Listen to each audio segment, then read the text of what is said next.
espero que vos sentara na comida. Pois moi ben, vamos a dar por comenzada a sesión 2 desta cuarta xornada de estudos Clara Corbello. Eu son Carolina Cunqueiro, estudante de Antropoloxía, e vou me encargar de moderar esta conversa que se titula Escenarios e prácticas de politización. Vamos a centrarnos en diversos espazos culturais, especialmente, no que se dan diversas converxencias que invitan a politización da poboación, que son escenarios menos estudados, menos institucionalizados e menos atendidos en xeral pola atención pública cara a politización, especialmente nos últimos anos. Por dar unha pequena introducción ao que vamos a comentar hoxe aquí, pois, digamos que o tema, non só a nivel personal, senón tamén do proxecto de FIOS, do que son eu partícipe, polo que estou convidada a moderar esta mesa, pois temos especial preocupación por o tema da politización, de como a xente se achega á política ou como a xente se achega á militancia. Entonces, sí que pensamos que o tema é relevante porque sí que temos notado especialmente nas novas xeracións unha distancia ás veces ou unha falta de permanencia no que é a militancia política, sobre todo cando se fai referencia a organizacións estructuradas ou institucionalizadas. En cambio, sí que vemos que moitas veces se pode dar este camiño cara a unha achegamento política ou un posicionamento máis específico cando se fai de formas que ao mellor non é tan obvio que está facendo política moitas veces, non? Cando é unha política que ao mellor o objetivo último non é a política, pero que está no camiño. Entón, aquí hai moitos puntos que vamos a tratar da man de Xian Naia e de Xavier Sánchez, pero principalmente existe unha preocupación e sí que é relevante a nivel galego concretamente, porque, como vemos, sí que hai unha emerxencia de organizacións, pero sí que non hai un achegamento tan claro a elas ou faltan unha serie de pasos para saber como se achega a ese posicionamento político. Dando un pouco de entrada ás persoas que van a ser os ponentes desta mesa. En primeiro lugar, vamos a falar con Xavier Sánchez, é un anterior licenciado en políticas, pero xe non ven aquí por o seu percorrido académico, senón por un achegamento xeracional, por chamarlo así, a unha serie de feitos culturais que sí que teñen relación con este paso á política que comentábamos anteriormente. Cando queiras ver. Vale. Hola. Bueno, antes de nada, tú me voces un poquinho tomada, espero que me dé para 20 minutos. Si non, entre o micro, bueno, vamos a intentar. Bueno, eu antes de nada, o primeiro que quero é agradecerlle a xente de Clara Corbello que me convidara. Eu a xente Clara Corbello coñezo desde que comenzaron e así desde a distancia fun vendo como traballaron, e o que podo dicir deles é que é xente que é intelectualmente solvente e capaz, que todos o coñecemos, pero que ademais son moi competentes desde o punto de vista organizativo, vale? E ese é un talento que infelizmente non abunda, non? Eu penso que na contorna dos nosos movimentos hai moitas cabezas pensantes, hai xente que produce, que pensa, que escribe, que xera pensamento, pero despois temos así como faltanos a capacidade para ser capaces de proxectar estratégicamente todo ese coñecemento que xeramos, que penso que aí podemos estar ben servidos, e traducilo nun proxecto sostido ao longo do tempo, non? Eu penso que a xente de Clara Corbello conseguiu non facelo, e eu sempre insisto en que ademais fixeron poñendo cartos do seu peto, e o fixeron independentemente de calquer, non só de calquera subvención, que eu non estou en outras subvencións, pero fixeronnos en ningún tipo de... O sea, non necesitaron o apoio de ninguna estrutura política, burocrática, sindical, mediática, e entón por eso o máis importante que podemos decir deles é que son totalmente independentes. Pon decirlle o que lles dé a gana, que nunca lles vai ninguén a decir, mira, por aquí non vayades, non? Nunca me cansarei de insistir nelo porque me parece o máis específico do seu proxecto. Traballan moito e traballan ben, o que non sei por que me chaman a min para falar aquí hoxe, non? Porque eu voume explicar, non? Eu veño todos os atos ás jornadas e eu vexo que o perfil que abunda aquí, o perfil mayoritario polo xeral é de xente que ten un obxecto de estudo concreto, o analiza, o estuda e é capaz de elaborar unha opinión experta e moi cualificada sobre o tema e ven aquí a expón, non? E logo hai un porcentaxe de intervencións que son ser máis un 10, un 20% de persoas que non é que se centraran en analizar un obxecto de estudo concreto, sino que teñen un achegamento a ese fenómeno e pola súa vivencia, ou ben porque o viviron, ou ben porque estiveron moi próximo deles participando, son capaces de a posteriori racionalizalo e tratar de dar unha explicación política de como o viviron, non? E é máis o meu caso, vale? Sí que é certo que estudiei ciencias políticas, pero a verdade é que eu aquí veño a falar máis na miña condición dunha persoa que viviu uns determinados acontecementos e a mí se me pide que dé unha opinión sobre como o vin e é o que vou a tratar aquí de falar, vale? Eu gostaria que me acompañarades nunha reflexión. As persoas que nacimos a finais dos anos 70, comezos dos 80, se pensamos en como se politizaron os nosos pais, a xeración que nos precedeu, que foron a xente que naceu na posguerra, se cadran non nos anos máis duros da posguerra, non? Pero sí hacia finais dos 40, que polo tanto accederon á vida adulta nos 60 ou nos 70, non? E se te paras a pensar, dis, como se politizaron os nosos pais? E dis, bueno, a primeira vía foi a fábrica, non? A xente tiña que traballar, porque era necesario, e a xente entraba moi cedo a traballar nos centros fabrís, e a través da propia actividade laboral entraban en contacto coa conflictividade obreira, coa conflictividade laboral, co mundo obreiro, coas estruturas sindicais clandestinas, non? E aí se politizaban, adquirían conciencia de clase e entraban en contacto coa política. Esa era unha vía preferente. Despois, hai unha segunda vía, hai moitas, non? Pero eu quixen destacar tres, que está a cuestión da universidade, non? A universidade significa que a sociedade esa se pode permitir, non vou dicir o luso, pero se pode permitir que haxa un grupo de poboación que non necesita ir a traballar á fábrica e que pode formarse, non?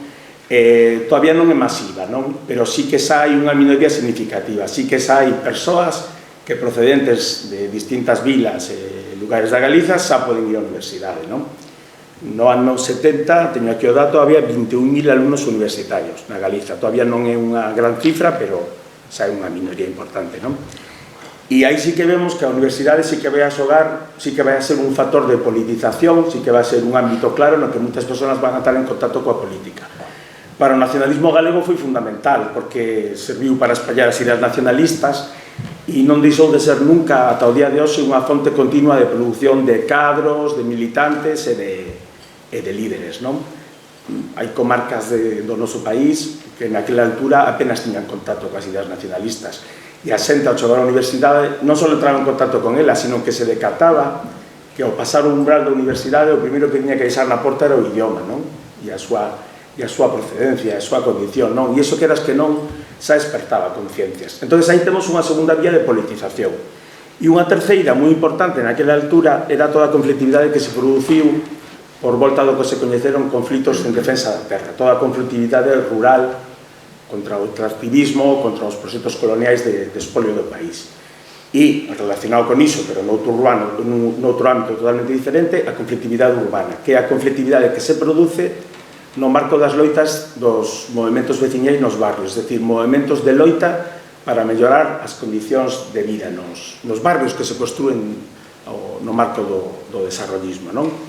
E aí vamos ver que vai ser unha escola de democracia case radical, non? Porque no medio dunha dictadura vamos a ver que hai xente que se organiza no modo asambleario, que era como se organizaban as asociacións de veciños nos barrios, e aí se vai a politizar, non? Que vemos destas tres fontes? Que aparte da conflictividade obreira, da conflictividade estudiantil, da conflictividade polas condicións de vida e contra as agresións á terra, son loitas que incorporan o componente de oposición á dictadura. Es decir, que trascenden. Es decir, son capaces de darlle unha corrente de sentido máis completa e, ademais, no caso galego, pois teñen a especificidade de que tamén vai ligada a unha visión sobre cal debe ser a solución ao conflito nacional galego, non? Despois, o que vemos é que o desporto, que era unha dos títulos desta palestra, vamos a ver que o desporto non o vamos a ver por ningún lado. A actividade deportiva, a práctica da actividade deportiva nunca vai ser unha vía de politización no noso país. Xa non o fora na Segunda República, con excepción dos grupos ultrella de montañismo, pero nunca o foi durante o franquismo. Aquí a xente non iba a montaña a hacer asambleas, nin a poñer bandeiras, nin practicaba deporte para reivindicarse como galego ou poñerse a dictadura, non? E hai unha cuarta vía, que máis que unha vía de politización, eu diría que é un axente de socialización política e de transmisión de cultura política, que é a familia. É certo que se ve se ve xente que mantén a memoria dos que perderon a guerra civil, non? A memoria dos republicanos, dos derrotados. E sí que é certo que hai certas familias nos que hai unha transmisión política, hai unha cultura política, non? Isto explica moi ben Beiras, non? Que era un pouco prototipo, non? Viñalle de familia, pero son moi pouquiños. Se vos decatades, son moi pouquiños. Nas familias dos republicanos e dos derrotados sí que se transmite, pero máis que unha cultura política, o que se transmite é a memoria dunha derrota, non? A xente é consciente que ven dunha familia que foi derrotada na guerra civil. Pero, bueno, non é tanto unha vía de politización como unha xente de socialización. Agora o que vos vou pedir é que reflexionemos que pasou coa xeración que se fixo adulta ou que se fixo moza a finais dos anos 80, comezos dos 90, es decir, os fillos destes que acabamos de falar, non? Se pensamos na fábrica, a fábrica é unha vía cegada, porque ainda que a xente evidentemente sigue indo a traballar e ten que buscar salida, estamos nunha situación que é de un paro extraordinario, masivo, é dicir, que non traballaban nin Dios. É dicir, non había traballo para os maiores, para os rapaces non había traballo. Entón, son épocas duns paros juvenis altísimos nas cidades. Entón, non podemos falar, evidentemente a xente xoven seguía indo a traballar, había xente que seguía entrando na fábrica, pero os poucos que o fan xa non entran nas condicións nas que o facían os seus pais. Primeiro, xa non entran nunha loita contra a ditadura, e xa entran noutras condicións. Van a entrar en contacto coa cultura obreira, pero é xa unha cultura obreira que o que fai é estirar o mundo que ven das loitas obreiras da transición, pero xa é diferente. Pero bueno, sigue entrando xente en contacto cos novos sindicatos, que ahora xa son organizacións legais e están no que é o novo marco das relacións laborais. Se pensamos na universidade, aquí sí que vai haber un salto cuantitativo moi importante, porque agora sí que se vai masificar a universidade, e aí sí que vamos a ter a deceas de millares de persoas entrando na universidade e aí sí que continúan politizándose. Non é o mesmo contexto da loita da ditadura, pero sí que estamos falando de moita xente que chega á universidade e se atopa cun ambiente moi politizado. Falábamos de 20.000 alumnos no ano 70, no ano 89, que foi o ano da segregación, o ano que nace a Universidade de Vigo e da Coruña, xa tiñamos 51.000 alumnos. E no ano 99, que é o máis alto, había 100.000 persoas. Eso significa que o 4% da poboación galega, que é muitísima, estaba estudiando na universidade, vale? No ano 2000. Pero, bueno, eu quero falar de finais dos 80, vale? E despois, a conflictividade labrega e a conflictividade rural e urbana continúa, pero xa tamén perdeu esa corrente de sentido de oposición contra a ditadura. Eso sigue estando aí e seguen sendo vías para entrar en contacto coa política, pero xa non teñen o potencial de movilización que tiñan antes.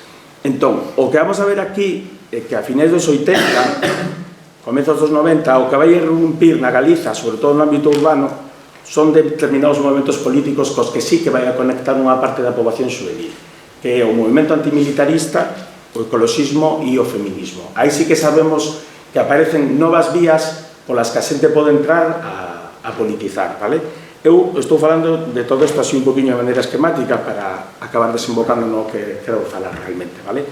Outra vez vemos que aquí a práctica deportiva non está presente, es decir, non seguimos sin crear mecanismos nos que a xente practique o deporte e a través deso poda politizarse, vale? De feito, ainda teremos que esperar un poquinho para que no contorno do independentismo vayan surdindo iniciativas que a través do deporte politicen a xente, que vai ser a MAL, que vai ser a xente que se vai dedicar á recuperación da billarda e logo xa máis adiante o fútbol gaélico, que é o prototipo. O fútbol gaélico é o prototipo de como unha actividade deportiva pode xenerar conciencia política e pode ser unha porta de entrada para novos activismos políticos. Ben, unha vez facemos esta introducción, eu quería centrarme agora no que vai acontecer nas cidades, vale? Eu coñezo o caso de Vigo, vale? Non coñezo o caso de outras cidades, penso que é replicable prácticamente ao 100% a cidade da Coruña. Ao resto penso que non, vale? Por lo menos non na súa totalidade. Entón, eu vou falar da cidade de Vigo e cada un, pois, que o vaya colocando na contorna que coñece, vale?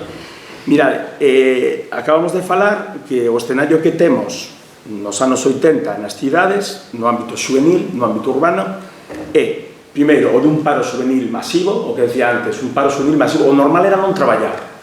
vale? E a outra normalidade de que non iba á universidade era pulular polo instituto.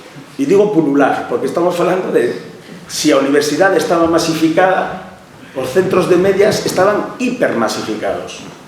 E é certo que había xente que, bueno, iba facendo os seus estudios, pero había millares de rapaces que estaban no instituto pasando o tempo, sen facer nada, vale?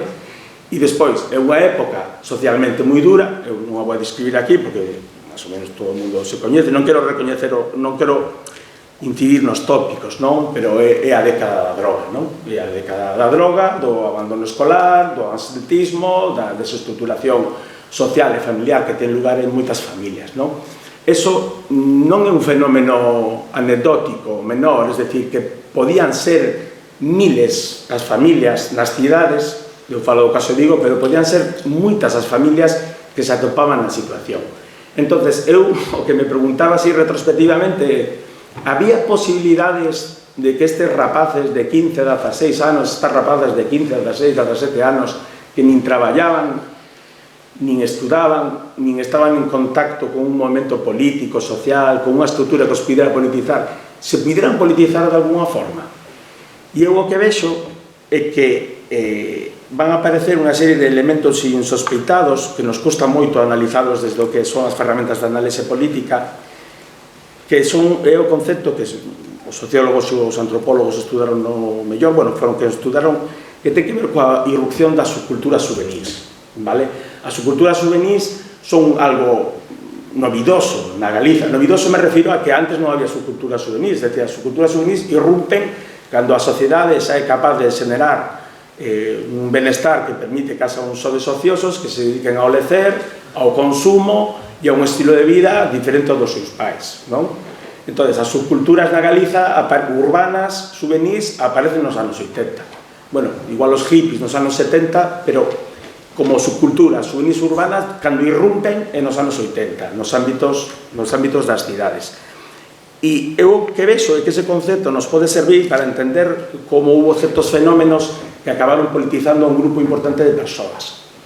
Mais que unha subcultura juvenil concreta, eu penso que en vez de coller unha subcultura e tratar de encapsular a un grupo de persoas, é dicir, a través desta subcultura se politizaron, eu penso que o que hai son elementos soltos aí, flotantes, pautas de consumo, estilos de lecer, lugares onde vai a xente, que teñen todos un denominador común. O objetivo é divertirse, que é o que queren facer os rapaces. Os rapaces o que queren é divertirse, non? Entón, eu o que vexo é que todo eso está aí e que moita xente, ao entrar en contacto con iso, eles non o sabían, pero estaban entrando en contacto con fenómenos que podían politizalos. E, claro, nos tendemos a analizalo así desde a complexidade coa que abordamos certos fenómenos, pero aquí, claro, o que vamos a entrar en contacto son tres fenómenos, 4 nas cidades que, primeiro, como decía, son espacios nos que a xente non é consciente de que se está politizando. Son espacios moi pouco institucionalizados e son moi heterogéneos, son moi extraños, nos costa moito analizalos, non? E no caso concreto da cidade de Vigo, eu destacaría 3 fenómenos que se produciron. O primeiro foi que a finais dos anos 80 empezou a aparecer unha escena musical punk, a punkarrada, vale?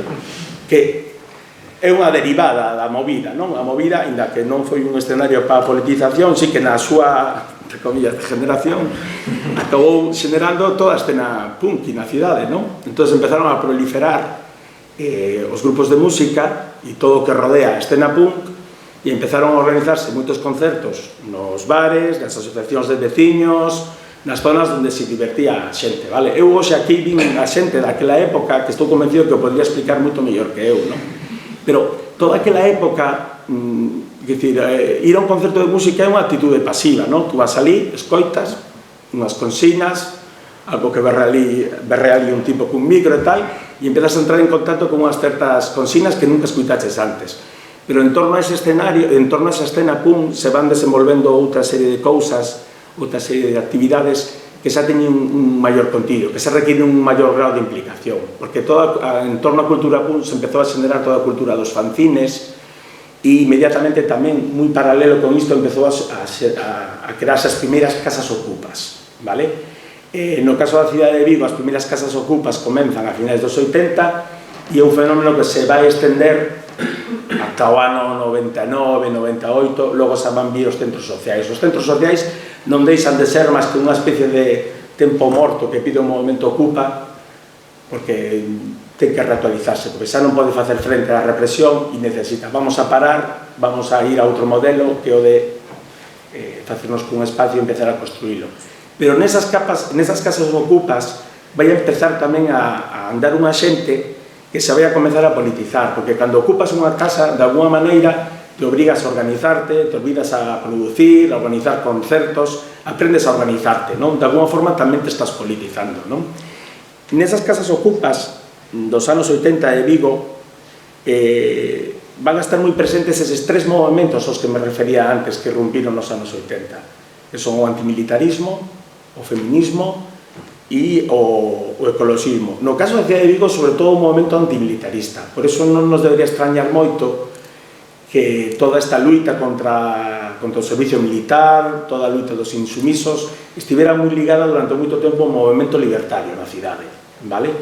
E iso, bueno, hai xente que o pode explicar moito mellor que eu, vale? Iso vai se prolongar, non? E de feito na cidade de Vigo se vai a manter unha cultura libertaria moi potente durante moito tempo, nucleado en torno a eses espacios, vale? Logo desembocará na Casa dos Ratos e aí, bueno, aí xa se, na Cova dos Ratos, perdón, e aí xa se inicia outra liña, vale? E despois hai un tercer fenómeno moi peculiar, que é un auténtico extraño obxecto político da época, que son os grupos juvenis de xeareiros dos equipos de fútbol, vale? Ese sí que é un extraño, ese sí que é un obxecto peculiar, porque mentre os outros dous, de alguma maneira, son unha derivada que ti vas tirando dun fío e podes atoparlle un orixe político. No caso dos grupos de xeareiros de fútbol, es decir, o que se coñece como ultras, hooligans, cada un que lle quera poñer o seu nome, sí que son unha novidade absoluta. Unha cousa que de repente aparece no escenario e que é un fenómeno que ademais que se produce en todas as cidades, é dicir, que non é especificamente galego nin estatal, é un fenómeno que se produce en todas as cidades de Europa que teñen un equipo de fútbol, que de repente uns rapaces e unhas rapazas que se queren divertir e que teñen unha paixón que seguir un equipo de fútbol, se organizan para montar un grupo que o objetivo é, bueno, pues, animar a ese equipo, e aí vai ser outra vía de politización de moita xente nova nas cidades. Non o parece, pero os grupos juvenis de fútbol, como mellor os podemos entender, é como unha subcultura juvenil urbana. É o prototipo, teñen unha identidade tan clara, tan marcada, que se nós analizamos unha subcultura juvenil podemos entender como funcionan os. Non deixa de ser unha versión moderna e actualizada do que é as pandillas juvenis, vale? Que pasa? Que teñen unhas características moi peculiares que fan que sexan unha fonte moi potente para unha posible politización de persoas. Falar deste tipo de grupos, bueno, podríamos estar aquí moito tempo. Eu sinalei 3 ou 4 características, 5, que penso que nos poden axudar por que tiveron tanta capacidade para politizar a xente, por que tiveron tanta capacidade para reclutar persoas que a través da participación de algo tan banal en principio como é ser seguidor dun equipo de fútbol, puderon chegar a unha concienciación política e despois deron un seguinte paso, pois levou a facer parte dunha organización política e despois acabaron convertíndose en militantes políticos, de tal maneira que ao final do percorrido podían desdoblar a súa participación como un simple aficionado que ten unha paixón, vale? Neste caso do fútbol, de un militante político. E como eles mesmos podían ver que non era contradictorio unha cousa coa outra, vale? Vou a sinalar 4 ou 5 características, vale? Porque senón vexo que tamén me vou a pasar de tempo e logo se queres nas preguntas falamos do tema. Bueno, o primeiro é algo obvio, é unha obviedade, vale? É a importancia que ten o fútbol na nosa sociedade, vale? Eu aquí quero abrir un paréntesis porque sempre que falo deste tema sai o tema do... Bueno, as cousas malas do fútbol, que todo o que se pode decir malo do fútbol, a verdade é que é verdade. Non, o sea, as persoas que falan mal do fútbol ten razón. Todos os excesos que din e todas as cousas malas, todo o que o asocia a violencia gratuita, a ao exceso, ao embrutecimento non están moi desencarreirados, o que din. O que pasa que eu penso que non deberíamos tomar esa vía de análise, vale? É como o touciño, todos sabemos que é malo para as venas, non? Pero os cardiólogos non se reúnen para decir que malo é el colesterol e o touciño, se o que fan é, bueno, tomarlo en certas proporcións para lubricar as venas, pero sobre todo se reúnen para, bueno, a ver como podemos tratarlo, que cirurxías hai, como pode, a ver, explícame, no? Eu penso que aprenderíamos máis deste tema se o tratamos de analizalo, de ir a ver os seus detalles, que velo simplemente como unha cousa mala. O alcohol tamén é malo, non? O alcohol é malo, é dicir, non, para a saúde non é bo, e sin embargo, bueno, aí está, non? Os bares de compo siguen suministrando alcohol, non? Para esas cabeciñas, non? Entón, eu simplemente vou asinalar 4 ou 5 características destes grupos, vale? O fútbol ten todos os estudiosos do fútbol, sobre todo os antropólogos e os sociólogos, o que din é que ten unha especial capacidade para xerar identidade colectiva e para xerar sentimento de pertenza e para xerar comunidade, porque o fútbol non deixaría de ser máis que a ritualización dunha batalla, un simulacro, vale? Que o que fai é civilizar e normalizar os conflitos latentes na sociedade, non? Entonces, isto o explica Norbert Elias no proceso de civilización, non?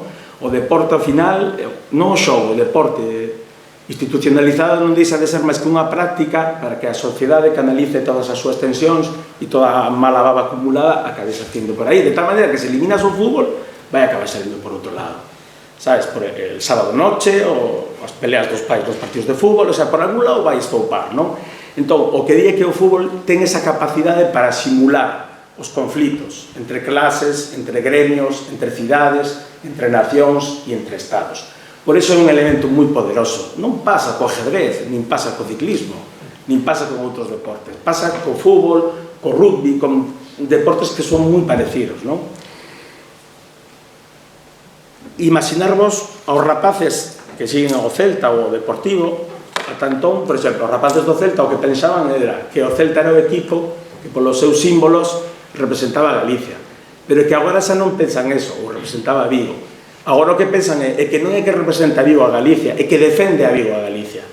Entón, cando ven un equipo de fora, se escenifica o simulacro dunha batalla entre unha comunidade, a nosa e outra, vale? Eu entendo que desde fora do fútbol isto transmite unha imaxe así un pouco entre penosa e banal, como pode ser, non? Pero a verdade é que opera así, non?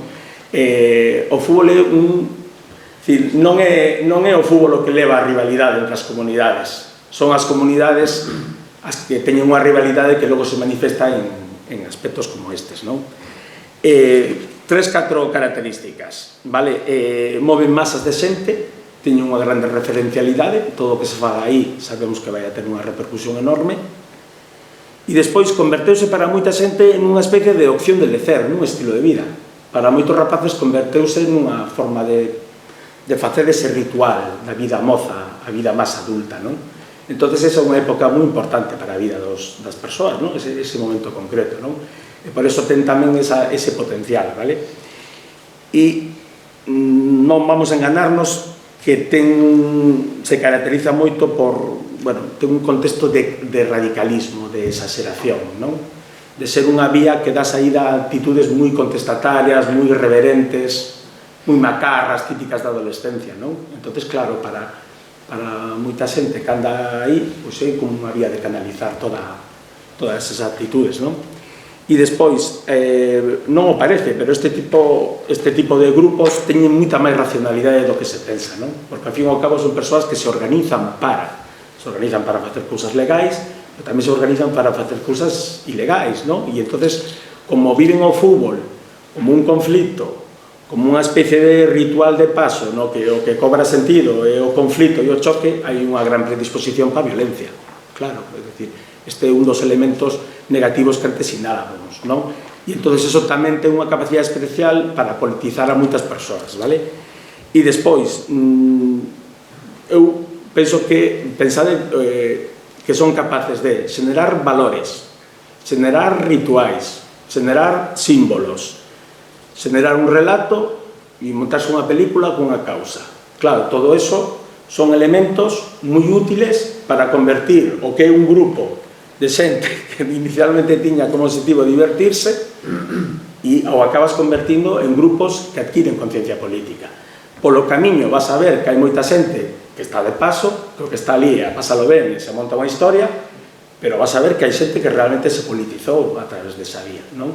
E no caso concreto dos grupos predominantes que houve na Galiza, que en esencia foron os celtarras e os Razón Blues, o que vas a ver é que a política deulles unha identidade e a movimentos minoritarios radicalizados, como podía ser o independentismo, deulle unha proxección pública que non terían tido se non foran por eses escenarios. Vale? Non entro a valorar iso, pero a verdade é que foi o que aconteceu, vale? O podíamos velo en fenómenos moi concretos. Chegado xa aquí ao final, preguntas que nos poderíamos facer. Que relación hai entre as subculturas urbanas e determinados movimentos políticos que son minoritarios? Es decir, porque, a ver,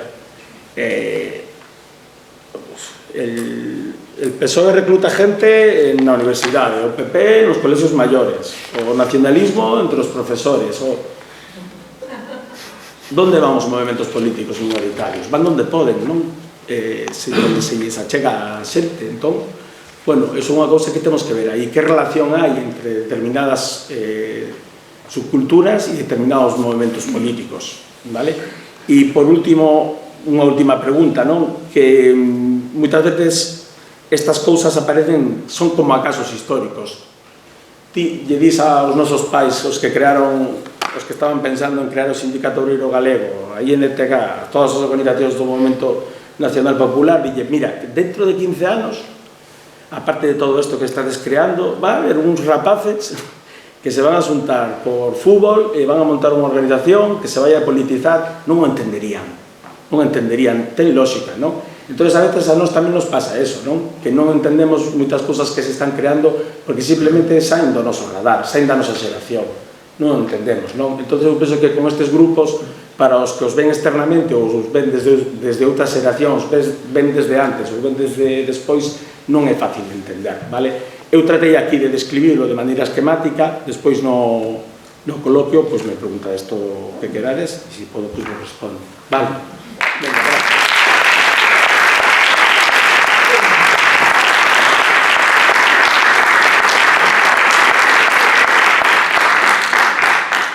Moi ben, moitas gracias, Xavier. Logo a buscar tempo para comentar un pouco máis por miúdo tamén establecindo ben esas pontes que pode haber entre a politización directa e o que nos comentaba agora sobre estes grupos, non?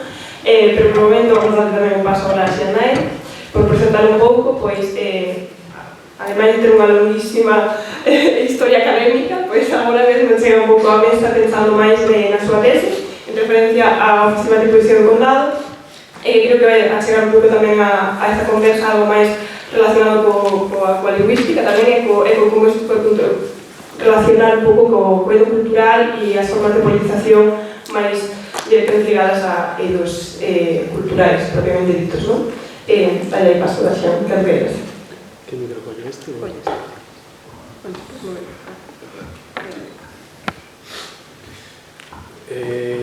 Así, como...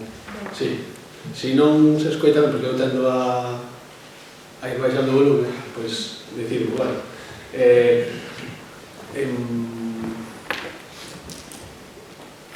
vale, bueno, isto que hai aquí detrás é un título que coloquei eu así un pouco atrevido, é así curtiño, e a ver se penso que funcionaba, e está relacionado tamén con dúas ideas que vou desenvolver un pouco. Entón, parabéns polas xornadas novamente e tamén por manter un pouco este espírito crítico así entre os movimentos, a produción académica ou paraacadémica, etc., do que estamos, creo, ainda bastante faltos. Entón, eu tamén quero comentar, e tampouco non é moita falsa modestia, que cando se me chamou por falar de prácticas de socialización ou culturas políticas, esta cosa máis cultural que o político, e entón xa temos aquí que aceitar certas certa disociación das dúas cousas, pois non tiña moi claro por onde iba a tirar, e é certo que casi até agora, ou até hoxe, foi así un pouco que non tiña ainda moi claro se a miña contribución pode ser de todo productiva para aquí ou non, e seguramente a nivel de conclusión sexa menos conclusiva do que noutras ocasións, non? Mas igual aparecen así preguntas que poden ser interesantes. Entón, primeiro coloco así algunhas ideas, algunhas críticas que vou entrecruzando, e tamén colócome eu e coloco vos algunhas dúbidas en relación a todo iso e intento desenvolveras. Ideas en relación á práctica da investigación, primeiro sobre obxectos de estudos vivos, ou seja, que están en movimento mentras se historiza, mentras os analizamos, e unha investigación que é académica, mas que, por exemplo, no meu caso, non sempre está interesada en obxectos de estudo que teñen algún tipo de relación co político e co mundo menos institucionalizado, non? En xeral, cos movimentos sociais, vale? Tamén ideas en relación a unha falta de recepción teórica, que xa foi comentada aquí noutra mesa, tamén algunhas ideas que eu máis ou menos relaciono con tipo de anti-intelectualismo, anti-academicismo, mellor dito, propio tamén do noso espazo social e de pensamento, e creo que é bastante resistente. Críticas en relación tamén a, eu solto aquí ideas, agora, a abordarmos unha reflexión da nosa práctica política e cultural e algúns des intereses tamén a nivel intelectual en todos eses procesos que xa foron comentados, ese mal de arquivo, máis cousas que foron saindo, e a vez unha certa voz legitimadora dos nosos traballos. E isto tamén, en fin, temos que meternos todos aí. Por que legitimadora? Porque creo que non se aplica unha, digamos, reflexividade crítica da nosa posición tamén como axentes máis ou menos detrás nos propios movimentos. Entón, vou ir colocándome estas preguntas e tamén un pouco que facer con todo isto, tentar pensar por que é interesante estudar estes obxectos de estudo que un pouco tamén transitamos como activistas, como militantes, e cal é a importancia da teoría, non tanto no sentido da comunicación de ideas como, do meu punto de vista, como paso primeiro para unha acción, e como se fai ou como aplico eu para os movimentos sociais e para, no meu caso, todo relacionado co literario, unha socioloxía da socioloxía, pensar como se pensan as cousas, vamos a decir así. E esas son as cousas que a mí un pouco me van movendo. Entón, porque falaba de socioloxía como desporto de combate, por eso coloquei un pouco aí este título. Nada, isto non é. Estamos aí, vale. Entón, penso que é unha metáfora, de feito, que liga un pouco tamén co que iba comentando antes. Direi algunhas cousas que tamén xa foron comentadas, entón pasarei máis por cima. Mas, por que un desporto de combate, de socioloxía, nese sentido? Pois, no sentido de que a socioloxía revela, non tanto verdades, sino un pouco tamén, como decía entón hoxe, formas de facerlo, é dicir, o como facemos as cousas nós, e dificultan tamén esa situación nosa de investigación, eses procesos que nos legitiman, etc.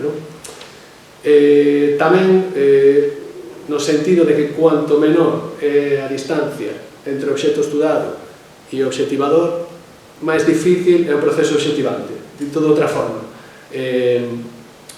cuanto tú máis metido estás nun espazo social, cuanto tú máis sintes algo como propio, máis difícil é formular unha crítica e, sobre todo, entender que posición nos ocupamos nese espazo social concreto.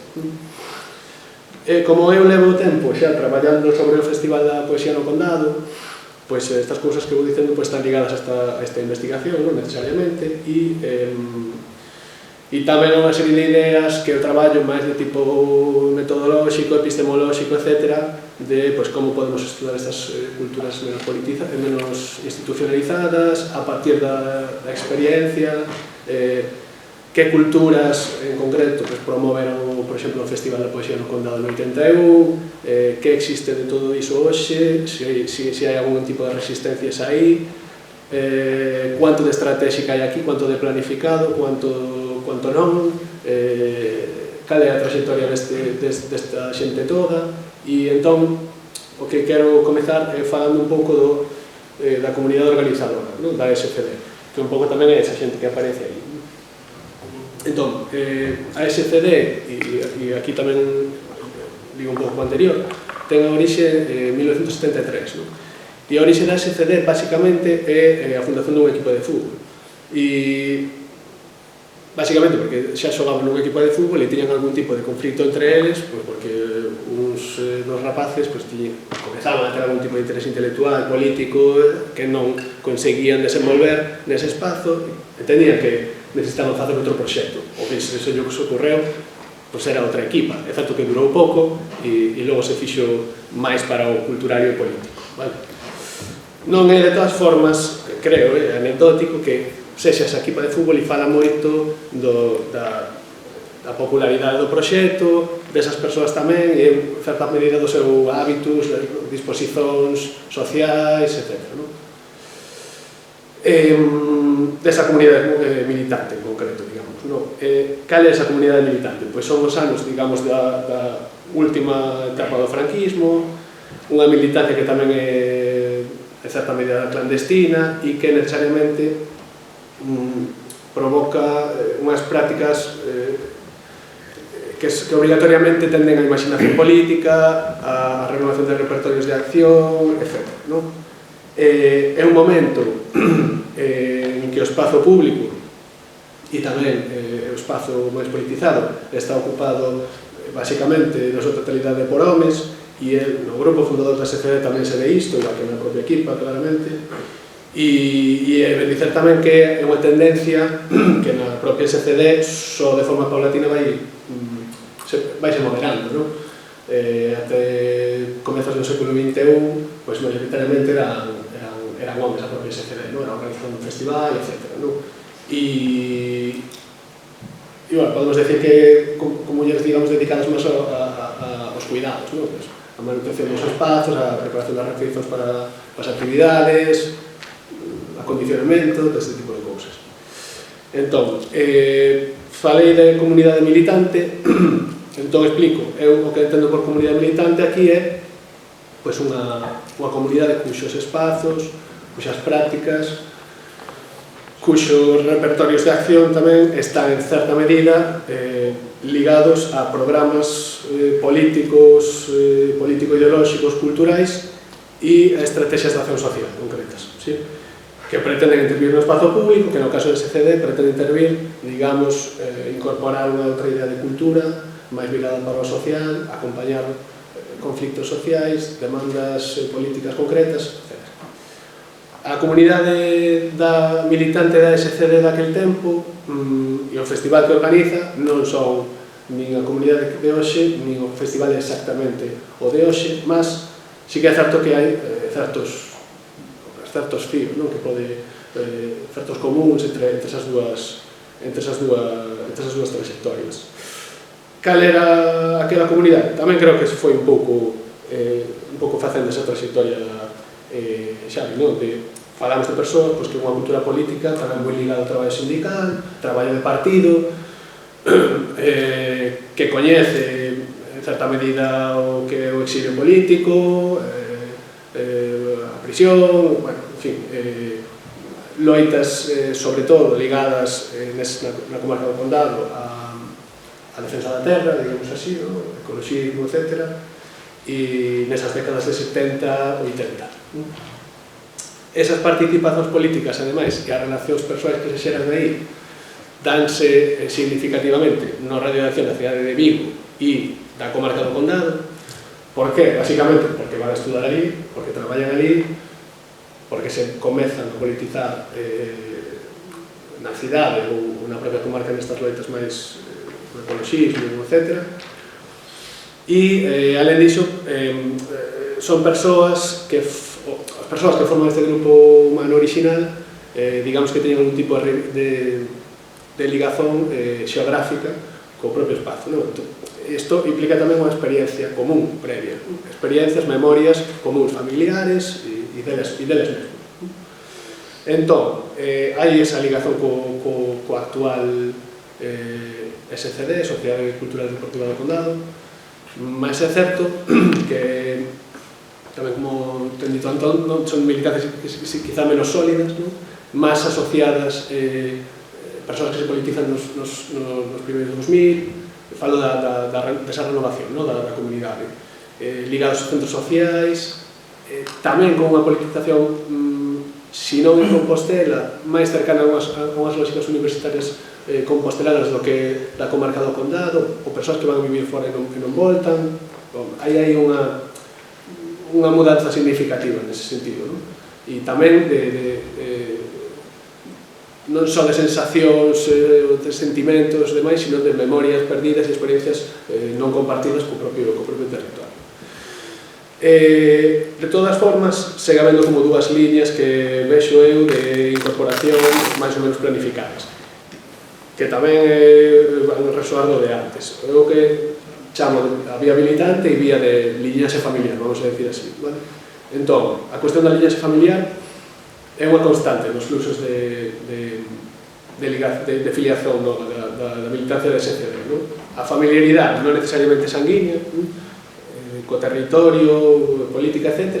E os capitais militantes adquiridos de experiencias previas, militantes ou familiares. Hai tamén aquí unha traducción material destas dúas vías, familiar e militante. Sen estenderme moito no tema, da mesma forma que noutros espazos de socialización tradicional, eses capitais de membros familiares son transferidos, de alguma forma, son herdados polas fillas ou por quen for, ese capital familiar e militante previo no propio colectivo político dota de certa legitimidade a persoa que, por outra parte sin querelo, recibe ese capital. Un pouquiño isto dos antropólogos de que as comunidades se fan os mortos ou non exactamente os vivos ou os mortos dos vivos, mellor dito. Vale. Entón, cal é o programa político, ideolóxico, cultural que a SCD planifica na Fundación? Non hai sistematización dese programa. Agora, isto ligo tamén co que creo que eu comentaba un pouco antes, creo que é unha característica dos propios movimentos, non construir ese arquivo de experiencias militantes, non fuxir, mas si caer nunha tendencia da urxencia, non axuda despois tamén a traballar sobre eles. Mas a partir, digamos, das tomadas de posición que van collendo, caracterizo tres principios básicos, teóricos. Posteriormente, eses principios o que fan é ligados con áreas de traballo máis concretas que, de forma máis programática, van desenvolvendo. Cal serían os principios? A construción de unha outra hexemonía cultural. O traballo que acompaña, digamos, o proceso de participación horizontal, unha proposta política que, basicamente, ou en xeral, é unha proposta para as prácticas culturais máis abrangentes, maior grau de participación da veciñanza, ligada a repertorios de acción que non son novos, sino máis eficaces para a súa comunidade. Defensa da identidade nacional e non só, poño aquí. Unha posición, basicamente, ligada a un compromiso histórico, coa construción, non só coa defensa, da identidade nacional galega, e teñen incidido aquí, efectivamente, principalmente na lingua como repertorio fundamental ou base da identidade, e aquí é certo que tampouco hai gran innovación, mas é unha identidade que refere tamén un compromiso con outras reivindicacións políticas, non necesariamente nacionalitarias. Explicaremos despois tamén un pouco. O terceiro, e tamén o comentaste ti, unha certa práctica da democracia radical. Tampouco non encontrei outro concepto, non me encanta, mas básicamente, tomadas en posición da trayectoria da SCD a partir de solidaridade con outros proxectos, acontecimentos da vida social e política, e vemos isto moito, por exemplo, nos lemas do propio Festival da Poesía do Condado, que teño por aquí ao final, bueno, estas cousas que teño feitas de outras presentacións. Non vemos o internacionalismo, lutas pola defensa do territorio, o feminismo, a diferencia histórica, digamos, unha lógica práctica que basicamente asenta no asambleísmo e na horizontalidade orgánica. Sí? Ben, ligado a ese programa político e ideolóxico, entón, quais son as vías estratégicas de acción para que a SCD vai ensaiando, non? Vías estratégicas de acción no sentido de actividades, propostas, realmente programadas e que, neste caso, pues, coñecemos xa algunhas. Aposta no teatro como espectáculo, como práctica comunitaria, con programación, por exemplo, nos primeiros anos relativamente potente, con un grupo propio, etc. Uso do cinema, con visionado de filmes, coa proxección das curtas de Cannes no Festival da Poesía do Condado, a práctica esportiva tamén, non? Tampouco teño tempo, futebol, canoaxe, carreiras populares, o fútbol gaélico nos últimos anos no propio festival, no festival é fora, falo, non só, vale, o Festival de Poesía. A música, ligazóns fortes con axentes bastante centrais do campo da música e non só, tamén do campo, digamos, de produción ideolóxica da esquerda internacional, porque non só era galega, non só estaba Suso Gamón de Alí ou aquello, xente relativamente central nese momento, como que foi o Seca Afonso e Fausto, a comarca do Condado, nos anos en que se estaba facendo a revolución, como que estuvo Carlos Mejía Godoy Alí nos anos do sandinismo. Había certas condicións bastante potentes, podemos decir. Organización de palestras e formación máis puramente ideolóxica, encontros e actividades de generación de fundos para a sobrevivencia do colectivo, nesa lógica de certa autonomía. E por último, digo eu, o Festival da Poesía, digamos, como estrategia privilexiada de acción desde 1981.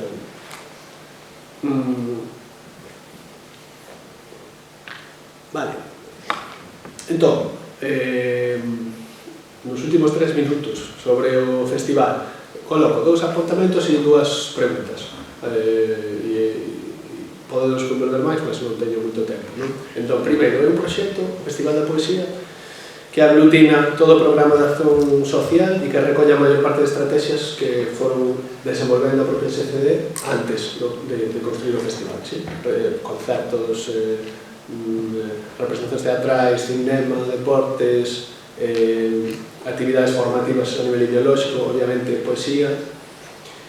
Eso todo é acrescentado porque posibilita un espazo para o encontro físico de diferentes xerazóns, de diferentes culturas políticas, de persoas con diferentes trayectorias e que excede no considerável non só a repercusión en número das actividades anuais, sino tamén un volumen de traballo amplo na propia organización. E isto creo que tamén se pode debater.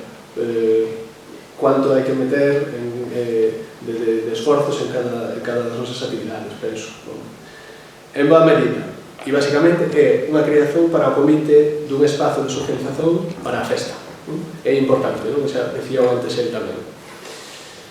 Segundo apontamento ao respecto, e xa comentado, un vacío case total de estudos neste sentido de estudar festivais, encontros culturais, espazos para o lecer e a politización, etc. na e da Galiza. Como se estuda isto? Porque este é un dos problemas, non hai estudos, mas non sabemos como encararlos. Mas como se estuda isto? Frase do antropólogo norteamericano Clifford Geertz, estando ali, basicamente. Sobre todo estando ali, e digo eu, non só. Hai que estar ali, hai que facer un traballo de reflexividade despois, hai que ter acompañar unha especie de arquivo, non? Mas estando ali tamén. Por qué? Porque ali se dá unha serie no propio espazo, digamos, non se dan no bar onde estamos os ultras ou no propio evento do festival, non só nas charlas, sino tamén despois na música, sino tamén despois no balcón, danse unha especie de enerxías que decía Collins ou unhas especies de encontros que só estando ali podes recoller, non? Outro día escoitaba a Manuel Delgado, non? Que un alumno lle preguntaba como se facía etnografía e dicía, ir ali e enterarte, basicamente. Bueno, e basicamente eu entendo tamén o festival, ou encaro o estudo así, como se fose unha manifestación, non? E a manifestación nese sentido e a festa teñen que ver basicamente con dúas cousas, para mí, coa cultura entendida como conflito e co espazo físico. A frase que tiña antes aí era tamén en relación a unha definición de morfoloxía social de Durkheim, que decía que a sociedade consiste en combinacións de persoas e cousas necesariamente vinculadas ao espazo. É simple, mas é xusto iso. Dúas preguntas con isto, xa no tempo. Que culturas políticas aparecen, participan, destacan dentro do evento do Festival da Poesía no Condado? Podemos caracterizalas, por exemplo, a partir dun estilo entendido no concepto teórico de subcultural, de escollas de significación social, estéticas, roupa, tatuaxes, brincos, complementos varios, penteados de consumo cultural, e cuál sería ese público tipo que hai no festival? E existe ese público tipo, isto xa tamén estaba nun artigo de Isabel Lúrido no Galiza Libre, non? Preguntaba, existe ese tipo de estilo independentista? Xa a propia pregunta, claro, define un pouco as dúbidas, non? E última pregunta, creo que máis central para a miña investigación, por que un festival feito por unha comunidade de veciños, unha comunidade basicamente política e nada ligada ao campo das artes, dedicado, ou así se chama, a poesía? A miña hipótese é un pouco a de González Millán de hai 30 anos xa, non? Hai unha sobreimposición, coloco por aí, de funcións discursivas dadas á literatura. Por que? Por non ter encabida nun espazo político, digamos, non? Que é deficitario ou que ten unha institucionalización relativamente débil. Por tanto, esas demandas sociais, non? Esa cuestión política que non podemos desviar por outra parte, son trasladadas ao espazo do simbólico e neste caso do poético. E acrescento eu aquí, e remato, penso que o campo político galego ten un alto grado de permeabilidade e de legitimación de cara ao poético, de cara ao campo literario, inclusive nos campos máis militantes e ligado tamén a unha cultura política, do meu punto de vista, moi filoloxizada e que poderemos discutir canto nos lastra ou canto non. E nada máis, acabo.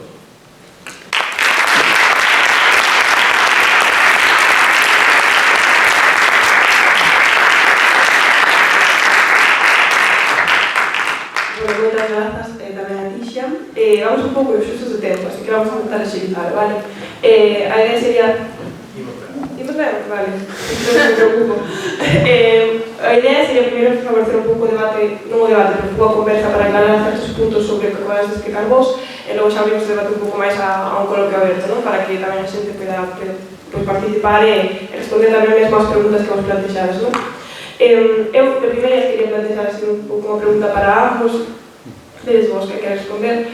Eu, primeiro todo que sí que creo que é falsa humildade dicir que non podes traer nada aquí, porque penso que a nosa presentación que é un pouco falsa humildade dicir que non aporta o que nos traes, porque sí que aporta. Penso que estamos falando de, non, digamos, espazos non tan institucionalizados ou estudados para que a acción política, pois a experiencia persoal ou unha tese de que de feito fala disto, pois son máis que acaídas para tratar o tema. E concretamente, o que me interesa é que estamos falando un pouco de, bueno, de formas de politización e de asentamento do pensamento político. Eu, o que sempre xume un pouco como duda é ata que punto existe unha permanencia desta acción política ou deste posicionamento, non? Porque ao final son, digamos, ideas que están moi relacionadas co ámbito comunitario, coa asociación de comunidade que se xera entre estes grupos, e ata que punto isto, por exemplo, fora dos anos mozos dos punkis de Vigo dos 80, ou cando unha vez a xente deixe de vivir no condado porque hai un estudo rural, a xente vai vivir a Santiago de Compostela, ou mellor deixe estar vinculado ao festival, ata que punto existe unha verdadeira trascendencia ese pensamento político, ou se vos crees que tampouco é necesaria esa trascendencia, ou se que existe, non sei, un pouco esa cuestión.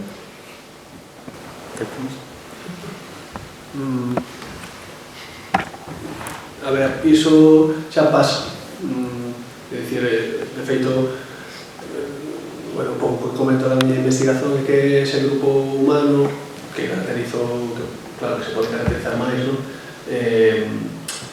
Xa, en boa medida xa non está ali, ou xa ten outras lógicas ou outros intereses de creatividade de facer. Eu non son moi programático nese sentido, é dicir, eu creo que se os 5 anos van ben, pois ben feitos están, tampouco... Agora, a ese CD en concreto, pois leva desde o 73 participando activamente, é moito, é moito. E o propio festival tivo un parón de 95-2002, se non lembro mal, e desde 81 facendo actividades, quer dicir, non sei se se responde moi ben a pregunta, pero creo que tamén, e xa por acabar, creo que ten que ver con esas lógicas de urxencia, de estar en loitas moi concretas no momento e espacio concreto, e que ten a ver con esa cuestión cíclica, moito máis no caso que dicía Xavier das subculturas, que é unha cuestión, nos casos de subculturas juvenis, así comento. Por tanto, claro, son cíclicas e curtas, diría. Bueno, eu xa dixen que, sobre todo no caso dos grupos de fútbol e no caso da música punk, nese momento concreto xa dixen que tiña moito de ritual de paso juvenil. Evidentemente, a xente entra, pasa e vaise. Pero iso tamén pasa nas organizacións políticas, non? É dicir, a xente vese moito no mundo universitario, non? A xente entra, pasa unha etapa e despois ou se van e desaparecen definitivamente ou a súa aportación militante ou a súa aportación se canaliza por outras vías. Aquí tamén pasou, vale? Entonces, pero deixan pouso, porque se transmite, se crea unha cultura política, se crea un saber facer. Outra cousa é que ese saber facer sea para o bo ou para o malo, non? Pero sí que queda. Que pasa? Que, claro, o que pasa é que moitas desas participacións transformanse, antes. Home, sigue habendo punkis de 60 anos, pero eu entendo que se reciclarían, é dicir, os fanzines deixaron de facerse, porque materialmente xa non era necesario facelos. Tra xente que iba ao fútbol de moza, agora están noutra historia, están igual máis no tema da memoria histórica do fútbol, ou están facendo outro tipo de cousas, non? Pero, no caso da Sociedade Cultural Deportiva do Condado, claramente, inda que sean rituais de paso, vale, sempre deixan un pouso. E sobre todo deixan un saber facer para os que veñen despois, sobre todo a nivel organizativo, que é fundamental. Eu penso que sí. E logo tamén un pouco nesa liña do que comentas ti, que, bueno, o tema do ritual e tamén o tema de que é un ritual que xera un saber facer e que logo hai unha, digamos, un paso a outro tipo de vinculacións, e comentabas ti que tamén isto pasa nas organizacións e tamén falamos moito de, bueno, que agora a xente na época universitaria hai unha tirada forte hacia a politización, pero que, bueno, que desaparece e que mentre deixe un pouco está ben, pero eu a veces penso que tamén pode ser que de alguma forma, isto pode ser unha hipótese que pode decirme que sí ou que non, pero sí que penso que cando falamos de formas de politización máis vinculadas á cultura, sí que existe unha posibilidade de que a nivel comunitario sí que haxa unha trascendencia, non? De que a xente que se mantén e que sí que ten máis posibilidade, ao mellor non tanto nos punkis, non? Pero sí que co celtismo ou con ese tipo de asociacións como máis extendidas no tempo, pois a xente máis veterá como que ten máis posibilidade de facer unha trascendencia dese tipo de politización ou de chegamento político, de posicionamento, como que existe unha alternativa a ese problema das organizacións que sí que pode estar ao mellor nos eidos culturales. Non sei se isto é así ou non é así, non sei. Que está aquí? Non sei se teño unha resposta a iso. A mellor non hai unha resposta. É como, eu penso moitas veces, non? Que se isto pode ser non unha solución, pero unha forma de solventar un problema que xa que existe de raíz e que parece que non conseguimos erradicar, non? Que é moi difícil facer que a xente deixe ter un desapegamento político basados 3 ou 4 horas de militancia, tamén hai un cansancio, non? Pero sinto que nos eidos culturais isto se mitiga de alguma forma cando eres capaz de mantelo no tempo, porque existen moitos máis factores que se fan estar aí, non? Bueno, non sei se podo responder. A ver, María Osorio pola mañán explicou moi ben aquí como foi todo o proceso de AMI, non? Que unha das súas características era que para ben ou para mal carecía de mentores, de maiores, de tutores. Bueno, para ben e para mal, na miña opinión, eu estou aprendendo co paso do tempo, en algúns aspectos para mal. Para ben, está claro, porque non lle tens que dar explicacións a ninguén, pero para mal tamén, non? Eu penso que, a ver como digo, non? Eu penso que a veteranía, non? Que se entenda a palabra, non?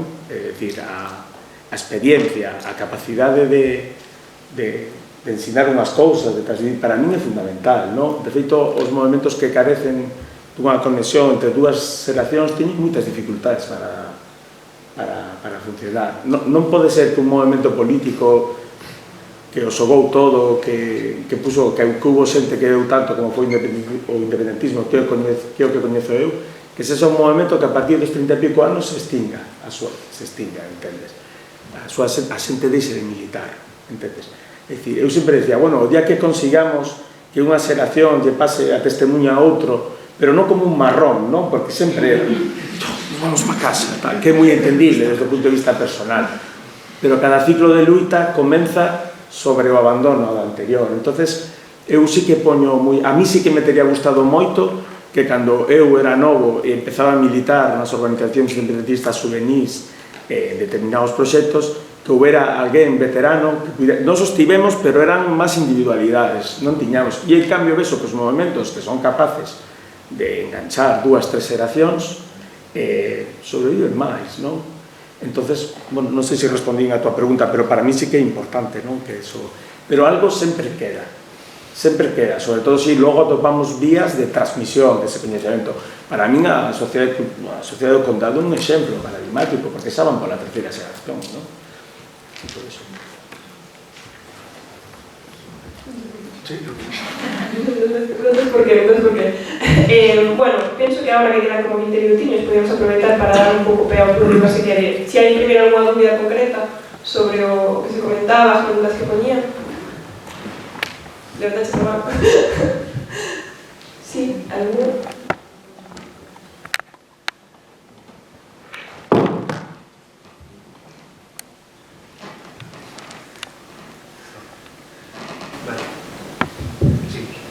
Nada, é simplemente para comentar que me parece curioso que falades moito de politización como se non houbera tamén politización para mal, porque falamos sobre todo de politización cara a esquerda, gaña a conciencia de clase e conciencia nacional, entendendo por politización isto.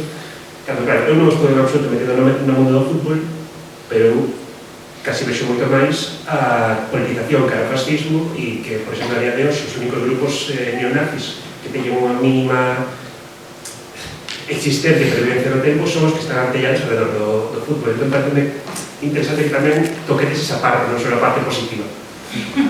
Sí. Estas características que eu din deses mundos que tratei de explicar valen para potenciar grupos que poden ir cara a extrema esquerda ou cara a extrema dereita. Porque entre xente que vive o fútbol como unha batalla, como un conflito, que está disposto a zouparse, porque esta xente facían moitas cousas, pero unha era zouparse co fútbol. Entonces, claro, esta xente non militaban en el CDS, ¿no? ni en el PNV, ni eran socialdemócratas. Es decir, a donde foron? A extrema esquerda, a extrema dereita ou independentismo radical. Inda que fora como pose, vale? Evidentemente, de aquí pode salir o peor, e saliu o peor, é dicir, nas organizacións esas que eu describí foi donde atoparon ao cubillo os restos dos grupos de extrema dereita que viñan da ditadura, Fuerza Nueva e todos estos. Eu tratei de describir un escenario, pero non tratei de describilo como para ben, para describir a bondade, que guai, que menos mal que estaba isto para que unos chavales descarriados se politizaran, non? Tratei de describilo como era, é dicir, si cae para outro lado, aí hai un potencial de movilización, é dicir, eu sempre lle digo a xente, mira, un consuelo, como mal menor, foi a aparecer os celtarras e a extrema dereita desapareceu en Vigo. Oye, chico, non quedou uno, Por qué? Porque os barreron. E haberá xente que me dirá, joder, pero tampouco está ben, é dicir, esa non é unha forma de tal, bueno, eu aí non me vou meter, sabes, pero, o sea, é o que distí, é dicir, dese escenario pode surdir eso, de feito surdiu, sabes, nos tivemos sorte que na Galiza desapareceu, porque o fenómeno se decantou para outro lado, vale, non, era moi difícil que se decantara para a extrema dereita, entón, bueno, tivemos esa sorte, se queres verlo así.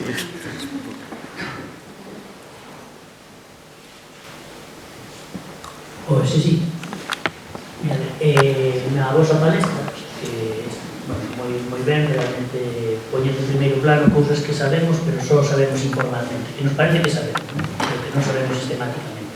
Na vosa palestra, na primeira da mañá, e na segunda non puiden estar, aparece unha outra vez a idea da intemporalidade, da informalidade, da latencia, última palabra que empregaba o conferenciante.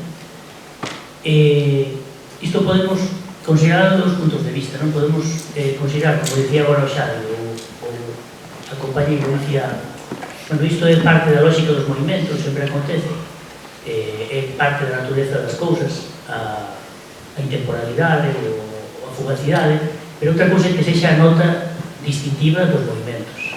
Aí un pouco debe acenderse o sinal de alarma, por exemplo, non se pode explicar, por fazer un caso, a historia do PNV ou do bloque desde a impermanencia, desde a fugacidade. Se reducimos os movimentos a impermanencia, se poñemos esa como característica central, ao final, se querelo, eu penso que estamos nunha tese reaccionaria, no fondo, que é moi común, é hexemónica socialmente, e dices, bueno, de novos todos temos que ser algo revolucionario, non? Un pola cor do pelo, outro polo comportamento sexual, outro pola política, é a época dos rituais de paso. Entón, a onde vou con isto? En ambas palestras apareceu, ao meu ver, un elemento moi importante, pero non aumentamos ou non aumentastes, que eu penso que é a cuestión de clase, que detrás destas culturas impermanentes ou informais está a clase traballadora. Vale, podemos dicer, Xavi falaba dos, e eu moitas veces que pululaba nos institutos, eu tamén pululaba daquela, cando el, conocímonos daquela, despois pululaba moita clase media tamén, nos movimentos radicais, pero sabedes que antes dos 25 anos non hai clase media, nin clase obreira, é un pouco como unha homoxeneidade total, cando temos que lanzarnos a buscar a vida, ter distintas estrategias de buscar a nosa vida, aí é cando aparecen as clases. Entón, a pregunta gorda que se nos pone encima da mesa, eu non teño ninguna resposta, é espazos de loita que están nutridos pola clase obreira, no seu sentido máis amplo, asalariados de baixa cualificación ou con non moito capital cultural, moi periféricos do poder académico, mediático, xa non digamos do económico, teñen posibilidade de ter organizacións estables, de ter arquivos, o arquivo do partido, bueno, pero o partido ten burócratas, se non xeran un partido. Segundo entendemos, na Europa de finais do século XX, primeiros do XX, non falando do partido bolchevique, nin de conspiradores do XIX. Entón, esa grande pregunta que temos que abordar, porque eu quero creer que sí, que se pode. Que se poden ter estructuras estables, porque ti xa decías por a mañá, bueno, os movimentos non aspiran a preservar a súa memoria, a perdurar. Bueno, podemos discutirlo. Nós tiñamos unha escola popular que era como un ensayo moi underground do que hoxe Clara Corbelli, para entendernos. E non podíamos manterlo porque éramos precarios, non tiñamos ni para pagar o arrendo dunha biblioteca, e hoxe os libros están descatalogados e andamos, como dicía un compañeiro, buscando nos caixós, a quen lle queda ese libro? Que quero que o leades, que non está nin online. Entón, eu creo que a pregunta grande desde a periferia das clases que dominan, que a marxe das burocracias, podese construir algo sólido. Eu quero creer que sí, pero abro un pouquinho este debate.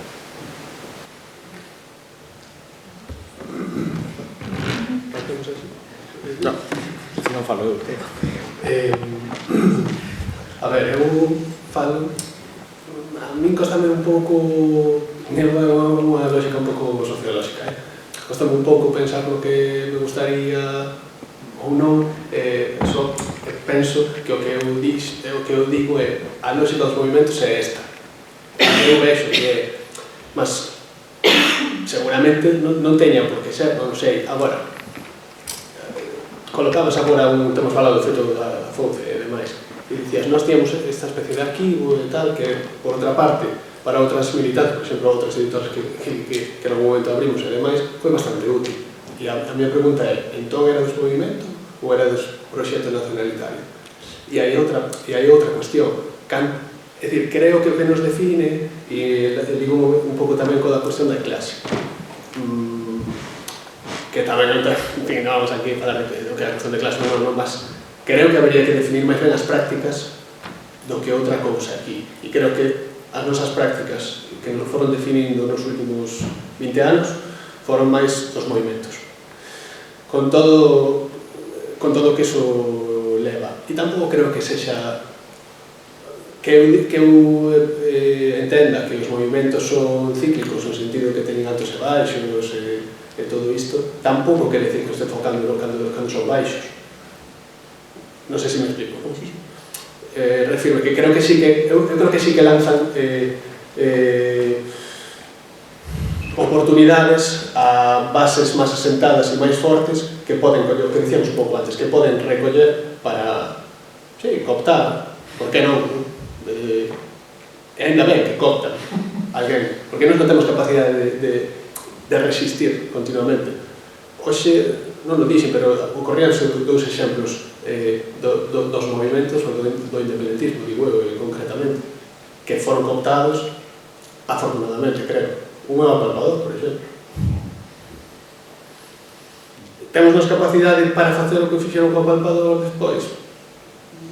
Eu creo que non. Se a vamos ter, non sei, prefiro non opinar. Bueno, está, sí. Os celtarras tiñan unha brincadeira falando porque o independentismo sempre estaba na división, no fraccionalismo, as organizacións non aguantaban máis de 3 ou 4 anos. E os celtarras para vacilalo decían: a organización máis antiga do independentismo somos nós, que somos do ano 87 e nós e MNX nacimos antes que a FPG e que todos vos. Decían así a modo de brincadeira.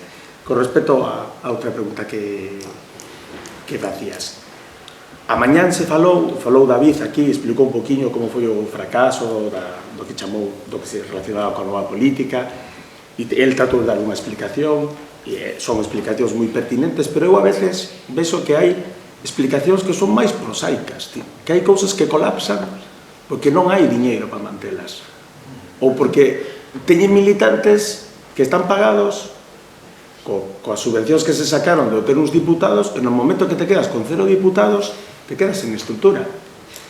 Non estou dicindo con eso que esa sexa unha das explicacións, pero sí que é certo que hai moitos proxectos que non se sosteñen porque non teñen detrás un aparato burocrático forte que o manteña, e ao contrario, hai proxectos políticos que se manteñen porque teñen unha base, unha estrutura, unha burocracia, un financiamento estable de décadas e que aí está, e que aguanta, porque é o esqueleto e aguanta todo. Igualmente non é a única explicación. Evidentemente, na capacidade de aguante que tivo o BNG durante a época da nova política ten moito que ver con que hai unha ideoloxía, con que hai unha análise que eles entenden que é correcta, que se formulou no seu momento, e tamén concordo con que foi correcta, e hai moitos outros factores. Hai unha sociedade que demanda ese nacionalismo, hai unha sociedade que demanda esa opinión, hai máis factores que explican, pero un factor fundamental, ao final, é a capacidade de que unhas estruturas burocráticas soporten todo iso, e unha organicidade. E a vista está que ni Ciudadanos, ni Podemos, ni Sumar continúan. Quen continúa? O Partido Popular, o Partido Socialista, o BNG, o Partido Nacionalista Vasco. A excepción foi todo o mundo de Convergencia, pero o esfarelamento debe ser, eso non foi por falta de diñeiro, o esfarelamento foi por outra cousa, pero ao final, nova política, pero oye chicos, se mantiveron os partidos de sempre, Por qué? Porque están super respaldados. Eu non vou entrar neso, non os estou descualificando. Entonces, para o noso movimento está o hándicap económico, claramente, está o hándicap dos recursos.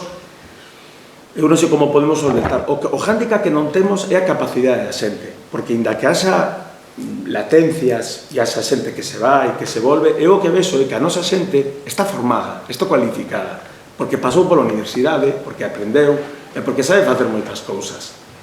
E entonces é unha mágoa, porque hai moitas capacidades. Entonces, bueno, sí, sempre vamos a ter esa dificultade.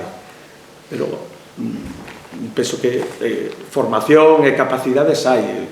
O problema económico é un problema, na miña opinión, que ten moito que ver tamén coa riqueza do país. Claro, non nos podemos comparar con unha sociedade como a catalana e con unha sociedade como a vasca, que son opulentas en relación con nós, e que hai de omnium cultural unha montaña de diñeiro para financiar todo eso. Entonces, aquí sempre vai a costar muitísimo financiar todo iso, porque tampouco hai empresarios que poñan o seu diñeiro. Non, pues, hai algunha excepción, Xosé Antón Pérez Lema, xente que pon pasta por aquí, pero xente que poña pasta do seu peto, eu coño moi pouca, non? Entón, é difícil, non?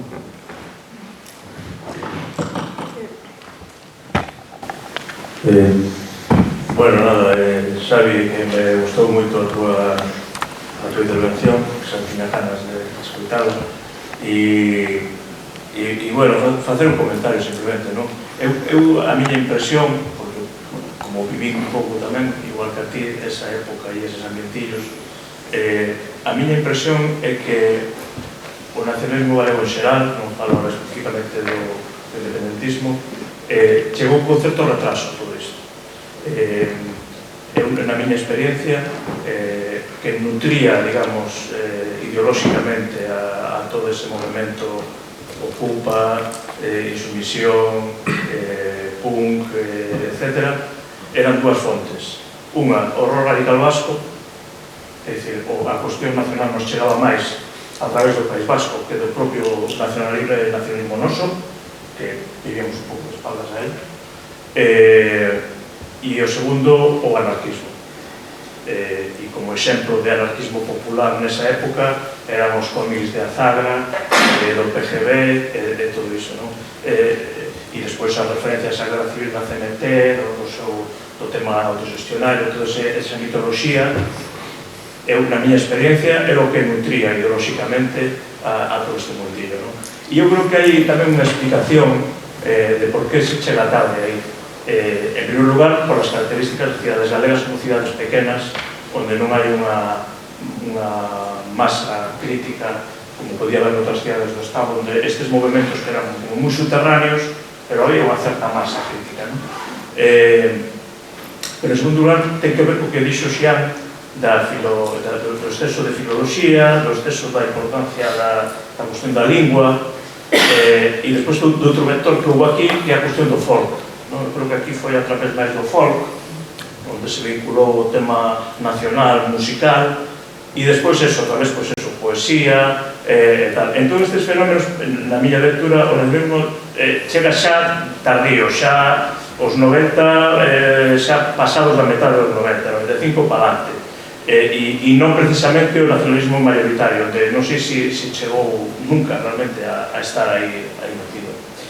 E despois facer un comentario sobre a intervención de Xian, como, bueno, tamén teño certo coñecemento de Salvaterra, porque vivín ali un tempo e militei no BNG ali un tempo tamén, e coñezo un pouquinho a socioloxía da vila, non? E eu creo que hai, non sei que opinas tú, se tes estudado ou non, hai unha peculiaridade no PP de Salvaterra, ou houbo, que era Arturo Grandal, foi alcalde de Salvaterra desde os anos 70 e pico, con distintos partidos, pasou polo PSOE, polo CDS, polo PP, presentouse só, era un tipo que gañaba con maioría absoluta hasta que decidiu retirarse e deixou a que está agora da alcaldesa do PP. A idiosincrasia deste personaje, eu pregúntome se tamén ten algo que ver a hora da permisividade, de certa manga ancha. Bueno, era un tipo peculiar este.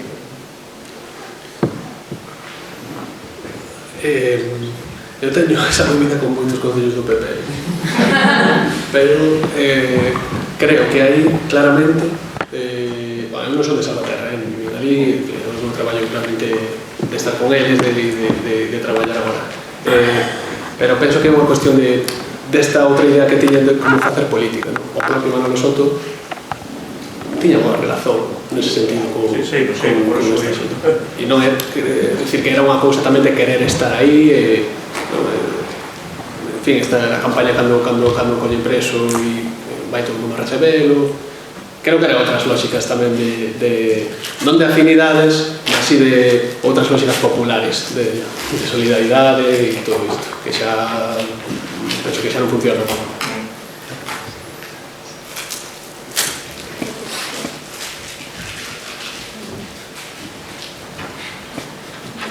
Hola, sí. Bom, eu vou... Non sei se vou pregunta, vou darse máis pé a que fales un pouco máis do festival concretamente, non tanto da sociedade, porque o que me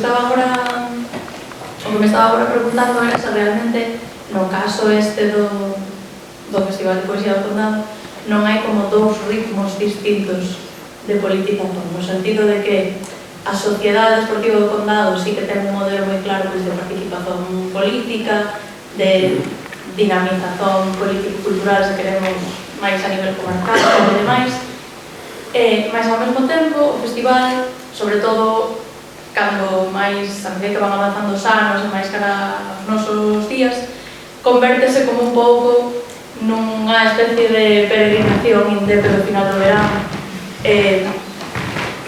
Ou seja, a ver se consigo ubicar a pregunta. Está ese modelo de politización máis activa, máis organizativa, máis de base, que é a sociedade que organiza, entre moitas outras actividades, este festival cunhas intencións, pois iso de dinamizar, non é a palabra, mas é a que se me ocorre agora, xa me pasan factura as horas. E despois está este festival un pouco xa como... Sei que ti falas do tema da festivalización ou da espectacularización do festival, e de se isto non é máis que unha oportunidade para politizar as persoas que acoden a ese festival, senón é tamén unha especie de liturgia ou de misa independentista. Non sei se me estou a explicar. Hai como dúas marchas de posibilidades políticas. Por un lado, o traballo da propia asociación, e por outro lado, cal é a eficacia a día de hoxe desa práctica da asociación. A ver, aí xa respondes tú a unha pregunta que era que había ali, te podías ver ali, si é un paseo do cambio político do independentismo e tal, pode ser. Hai dúas, un pouco a punteiro, nese momento en que se comeza a organizar o festival, digamos que se colocan todos os investimentos non só nese sentido, porque reunía xa todas esas estrategias que se facían antes máis dispersas, sino porque había moita máis xente, iso tamén, entendo eu, daba certa legitimidade e tamén a todo mundo lle gusta que vayan todos a súa festa. Agora, hoxe sí que creo que hai unha cultura do festival que xa entrou tamén nos nosos espazos. Penso que a máis festival hai menos SCD, porque eu creo, eu aí tamén son bastante materialista, que todo non se pode, e o que sí que entendo eu que son decisións que toman máis ou menos planificadamente a propia sociedade. Por iso decía que hai mudanzas evidentes tamén na sociedade dos 80, que era agora, tamén non é agora, por exemplo, a mesma posición dos poetas que non agora, que iban nos 80, non? Ou a relación deses poetas no propio espazo coa SCD, os xantares que se fan ali, se van todos ao xantar, se os poetas comen ali, se non comen, en fin, todas estas cousas que parecen ridículas para, non sabes, para o estudo da tese, pois son importantes, e sí que se perde esa quizá esa familiaridade ou esa cuestión de estar ali, de estar ali todos os días tamén, que dicía antes. Creo que lo decía antes, creo que tamén a máis festivalización menos comunidade, posiblemente.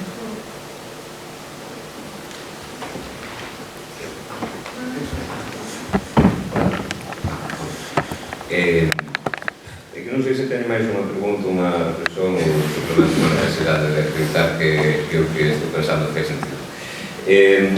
Claro, estamos falando moito sobre, digamos, como estes espazos permiten, digamos, a politización de moita xente, non? Moita xente que pasa máis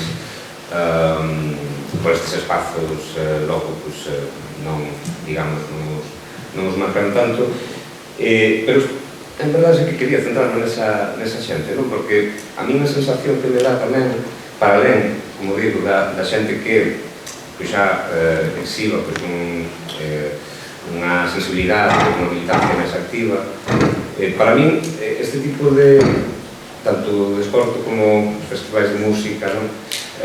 Para mí configura unha especie como de poder brando, non? Que de alguma maneira deixa un pouso, non? Non sei se de sensibilización política, polo menos de certa normalización política, ainda que sexa máis escenográfica, máis de facernos a determinadas psicoloxías, que estean presentes nos festivais, nos campos. Quero dizer, por exemplo, eu levo 20 anos indo a Balaídos e eu lembro perfectamente, con 12 anos, eu non tiña unha cultura politizada, e eu lembro ver os celtaros, que xa non era época, digamos, máis, xa había pouca, digamos, moitos problemas de transición xeracional naqueles tempos, entón non ia moita xente, non? Mas claro, para min era a forma que tiven de entrar en contacto con simboloxía, como poden ser as estreleiras, como poden ser os tisqueiros ou mesmo os bandeiras de Che Guevara, é dicir, un repertorio gráfico vinculado co mundo das celtaras. Mesmo o primeiro contacto que tive con o integracionismo foi a través de algunhas faixas que había de algúns partes celtaras, non? O sea, de feito, preguntábame que está escrito raro, non? Porque non tivera ese portugués. Claro. De alguma maneira tamén ata penso que houve un certo determinismo no meu percorrido ideolóxico dos coles, non? Tipo, claro, a partir desa experiencia, pois logo, claro, en secundaria, pois daches correr a cascarao, cousas así, non? Entón empezas a mover a roda ideolóxica, non? Xa na universidade, pois xa se construído todo iso, hai moitas, evidentemente, xa moita revisión de todo iso, e agora, pois, xa o pensamento opera desde outras posicións, non? E vexo tamén moitas persoas destas que pasaban por este tipo de espazos, máis polo ritual, máis por... Bueno, todo iso partindo, que me pareceu tamén a intervención de Xandre unha cousa importante de que temos a sorte de que a cousa se decanta, digamos, para posicións, pois, quero dizer, e iso foi en labor dos anos 80. Ainda se pode encontrar unha foto, por exemplo, no fondo de Riazor, do Riazor Cruz, con ideoloxía fascista, o que votaban de ali, non? E moita xente, pois iso, que o seu contacto podía ser unha foto cunha estreleira, podía dicir aceite, un par de consignas máis, non? Logo non era xente politizada, non era xente, non é, por exemplo, claro, nun ambiente tan castellanizado como Vigo, ainda que existe tamén esa liturgia, non, de utilizar o galego nos cantos, nas faixas e tal, logo nos bares onde están as celtaras, escoitas máis castelán que galego, non?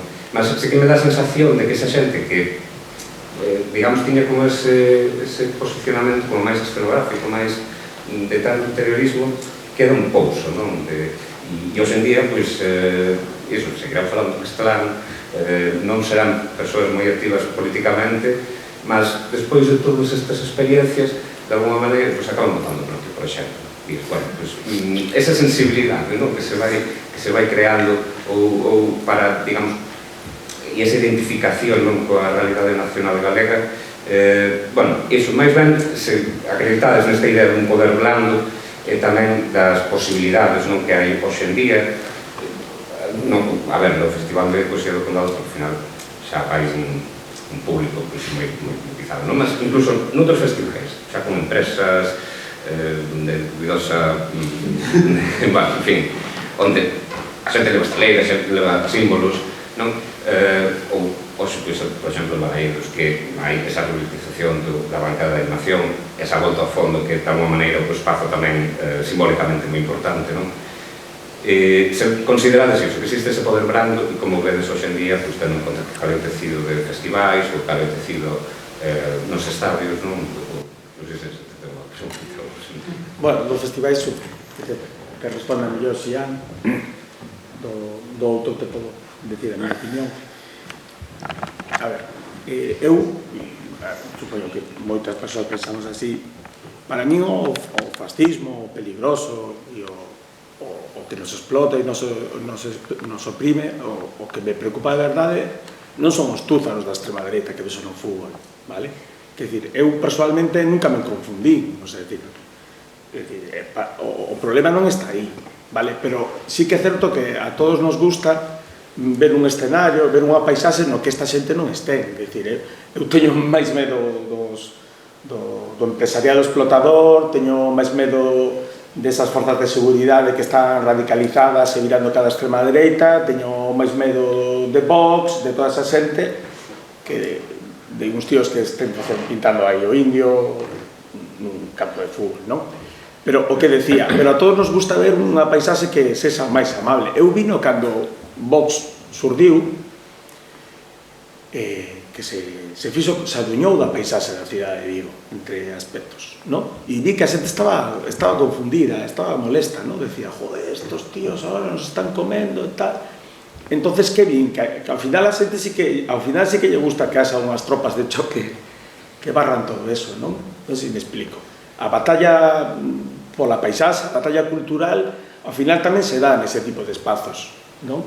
Entonces, aunque solo sirvan para iso, xa valen, pero iso que vale para máis, todo o que acabas de decir do perfil das persoas que vai por aí é exactamente como o describiches. Isto é como unha academia de cadetes, van pasando os cadetes, sabes? E aunque sea por estadística, o 2 ou o 3%, vai a caer, vai a ir porque aí, efectivamente, hai muitísimas persoas que iban a pasalo ben, a berrear, a decir unhas cousas, pero o que vin é que surdiron moitos militantes. E hubo momentos que as fianzas dos presos, non te digo que se pagaran ali, pero case. Toda a loita pola reivindicación da selección galega viñeron de aí, viñeron de Riazor, de Balaídos. E, bueno, é certo que hai cousas moi negativas, o mellor que hai que facer é ir ali e ver o que hai. Se non te gustan os gritos, o berreo, o garrulismo, o alcohol, non vayas. Eso xa yo digo a xente. Que pasa? Que tú vas ali, home, eso ves. Eso, claro, hai xente que non lle gusta, lle parece moi desagradable. Pero logo tamén ves outro tipo de cousas, vale? Hai xente que se politiza a través desa vía e que é capaz, despois, hai xente que abandona, que dice, o fútbol é o peor. Pero eu coñecí moita xente que acabou despois sendo cadros militantes activos de organizacións políticas. E logo vi moita xente que dixo, bueno, o fútbol é un tal secundario, un son do Celta, o Deportivo, do que sexa, pero me vou a separar. Bueno, eu o que che podo decir, que para min é importante que, por exemplo, a bandeira española desapareceu de Balaídos no ano 94 e o Celta non a repuxo. Bueno, son cousas simbólicas, habrá xente que dirá, pois a mí me dá igual que este a bandeira española, eso me parece unha chorrada, hai que lutar por cousas máis importantes, eu estou de acordo con iso. Pero, oye, chico, ben, non, sabes? E hexemónicamente, cando vai ali, un día o Celta se clasificou para a UEFA e a un se lle ocurriu levar a la patrulla del aire esta, a patrulla canina esta que se tira, e baixou con bandeira española e a pitada foi masiva. Bueno, a ver, basta que piten 3.000 para que den impresión de que era masiva, pero sí que hai un rexeito hacia eso. E claro, se nós estamos nunha vida militante na que estamos pensando noutras cousas, que estamos apostando por outros temas onde realmente se xoga, pois isto nos pode parecer banal e ridículo, eu entendo, sabes? Pero bueno, é un escenario que está aí, é unha batalla que hai que dar, e eu penso que se podemos pechar as vías, O Celta agora, por exemplo, hai unha alineación entre o club e a afición, que non se deu nos últimos anos. Pero agora sí que estamos vendo que tanto a prensa como os seareiros, como o propio club, apostaron por non vou dicir por promover a identidade galega, sino porque o Celta se asocia a iso e están promovendo a cultura, a lingua, no que antes era un espacio máis que castelanizado, era provinciano, era desgaleguizado, o sea, lle ibas ao club e decías que e te decían, vale, sí, o sea, non tiñan nin política, non? E agora estamos vendo todo o contrario, e o Celta está arrastrando o Deportivo. Entonces, bueno, claro, porque ven que sumarse a identidade galega é bo para eles. O Celta dice, a mí isto dame un beneficio. Bueno, pois eu prefiro iso que estén no mimetismo provinciano e todo iso, sabes? Entón, si valeu para iso, pero, ollo, eu non vin aquí a defender esta historia, sabes? Eu vin aquí a explicar porque me preguntaron se eu podía falar e como vivino e coñecino, penso que podo dar unha explicación, pero eu que lle digo a xente que vai ali, vale? E que o vexa por si mesmo, sabe? E despois é unha moneda al aire, porque como te toque unha batalla campal, unha pelea elite, quedas horrorizado.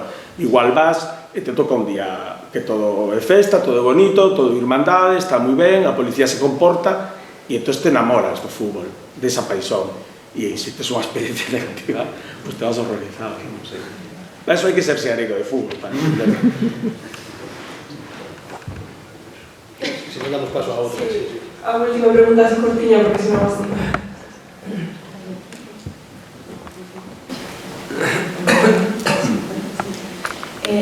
Eu quería rescatar un poquinho que se comentou así brevemente nesta mesa. Bueno, a de todo non puedo dir que cheguei tarde, pero quizáis porque se cadra na de Bruno, como que non dá moito pé, pero o tema do feminismo, non? O que decía Xian dos espazos militantes que están copados por homes. Entón, non sei se vos poderíades como dibuixar un pouco ou perfilar un pouco dende as vosas liñas temáticas ou os vosos obxectos de estudo, como se ve esa cuestión de xénero ou da presenza das mulleres ou de outras identidades disidentes ou mesmo a compañeira de Fíos, se lle apetece decir algo ao respecto, porque creo que é transversal a todas estas mesas, non, que estamos tratando hoxe. Sí, eu tamén, pero dale Tixa. A ver, na SCD, no festival en concreto, sí que hai por lo que eu teño estudado, unha parte da minha tese estuda as antologías e bueno, un estudo sistemático, non, das antologías poéticas que se publican todos os anos e demais. E un pouco eso tamén tira algunhas creencias que dicía antes, non? Do tipo, por exemplo, que casi non hai reintegracionismo aí ou cousas deste tipo, non? Que pensamos que co caso das mulleres, non? Da presenza de poetas, por exemplo, claramente, até os últimos 20 anos é super reducida. Tamén é certo que a persoa que máis veces foi, da igual, é unha muller, mas unha que foi moitas veces e o resto eran todos homens, non? Tamén estamos falando desa xeración dos anos 70, 80. Agora, sí que houve un cambio forte, tanto da xeración que entra na SCD a traballar, que sí que entran naquel momento máis novas mulleres, e eso sí que se ve basicamente que máis que un proceso, un proxecto o que hai de mudanza, non? Co nomes de poetas e de grupos de música e en xeral de máis cousas, non? Espazos, por exemplo, para o propio evento de contra as violencias, non lembro agora como chamaba deles, mas un espazo lilás ou o nome que lle dean, non? Sí que hai, creo que é unha miraxe das máis evidentes se te podes estudar un pouco o festival nos últimos 20 anos un pouco, 10 anos máis, 5 anos moi forte, ou seja que todo nos di que vai para aí. Bueno, nos grupos estes de fútbol fai 30 anos eran grupos, o sea, o machismo acampaba as súas anchas. Es decir, había actitudes moi machistas. Era un mundo de homes. E era un mundo moi masculinizado con moita homofobia, con moito machismo. Eso estaba a orden do día na estética, nos cánticos, tal. Nos grupos da extrema dereita, moito máis, pero nosotros tamén, que non deixaba de ser un reflexo do que había en todo o estadio. Eso foi cambiando bastante, sigue sendo un mundo moi masculinizado, vale? Sigue habendo un predominio dos homes, pero hubo moitos cambios, é dicir, por exemplo, agora hai os celtarrasas non existen, agora en Balaidos son tropas de Breogán, pois as rapazas están autoorganizadas, teñen a súa propia asamblea, vale? Participan e teñen as súas decisións, é dicir, eso era impensable fai 20 anos, fan cursos de boxeo, están dentro da dinámica dos grupos, pero eu polo que me enterei e polo que van dicindo, teñen o seu grupo aparte.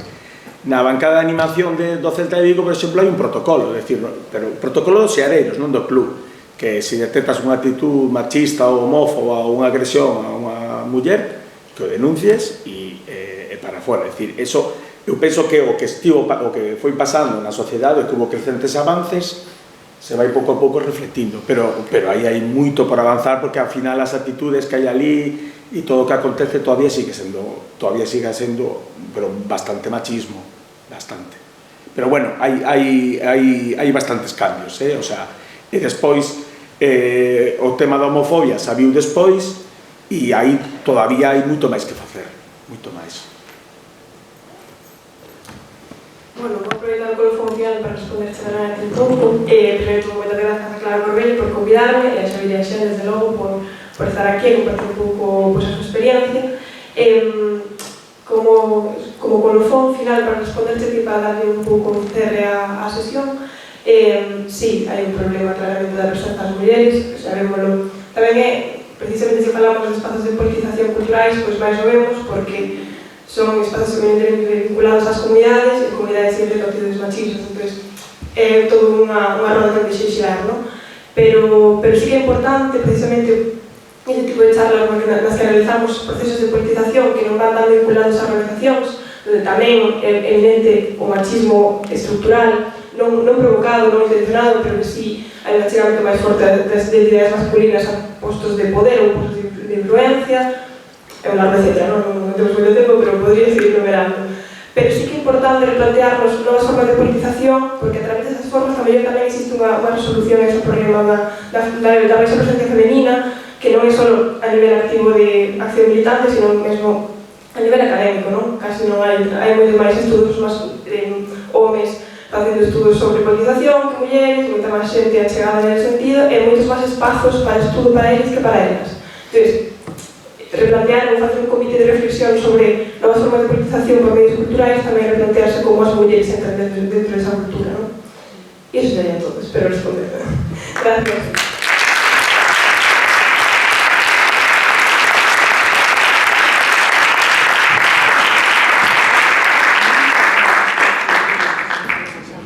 Pois nada, agora temos 10 minutos para un café rápido aquí fora, no hall, e logo xa rematamos con a última sesión. Moitas gracias.